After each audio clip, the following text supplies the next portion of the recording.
show starts in...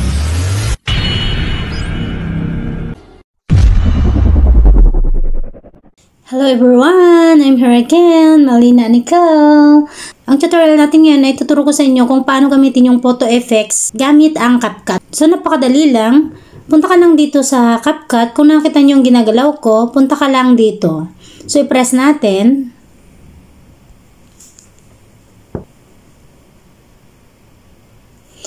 Kung nakita mo yung nilalagyan ko ng bilog, yung new project, punta ka lang dyan. Press natin.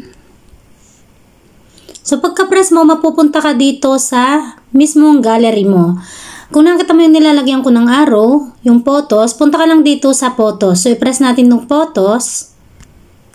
Hanap ka lang dito ng picture na gusto mong gamitin. So hanap tayo ng picture dito na aking nagagamitin ko.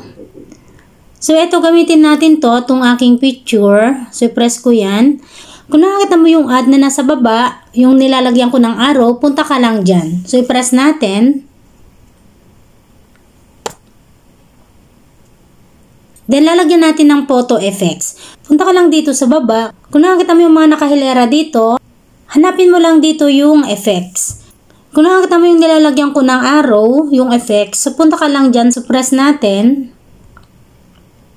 Meron ka makakita dito na tatlo, video effects, body effects, at saka photo effects. So, punta ka lang dito sa photo effects. Yung nilalagyan ko ng arrow, so i-press mo lang yan. Press natin.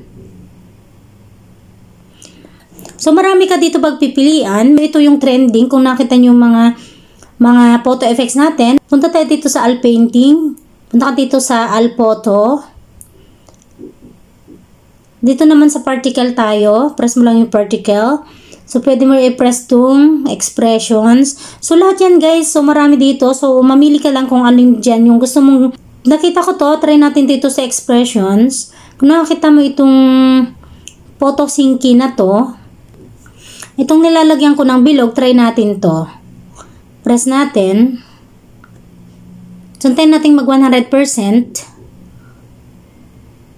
So, kung nakita mo, gumagalaw yung aking picture. So, mag-try pa tayo ng iba. I-try natin itong nilalagyan ko ng arrow, itong camera.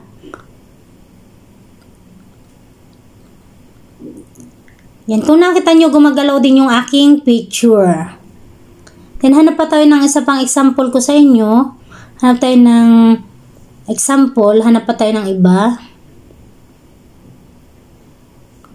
So, i-try natin tong particles. Try natin tong particles. Yung nilalagyan ko ng arrow, press natin.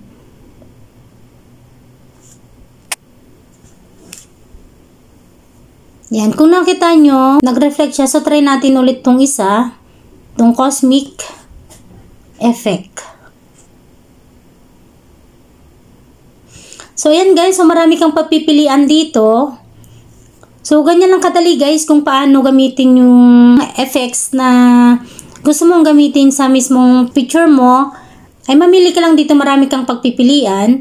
At kung nakita mo yung check na nasa baba, yung nilalagyan ko ng arrow, punta ka lang dito, check natin.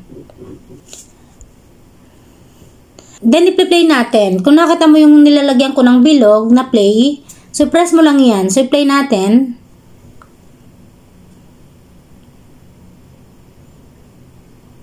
Yan. So, i-delete mo rin itong nasa dulo. Delete natin. So, i-play natin ulit. So, yan guys. Yung napili kong photo effects sa aking picture ay nag-connect siya.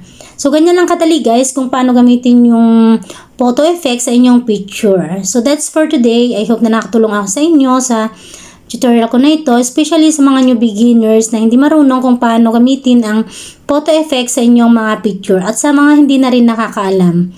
See you on my next tutorial. Thanks for watching. God bless us all. Bye-bye!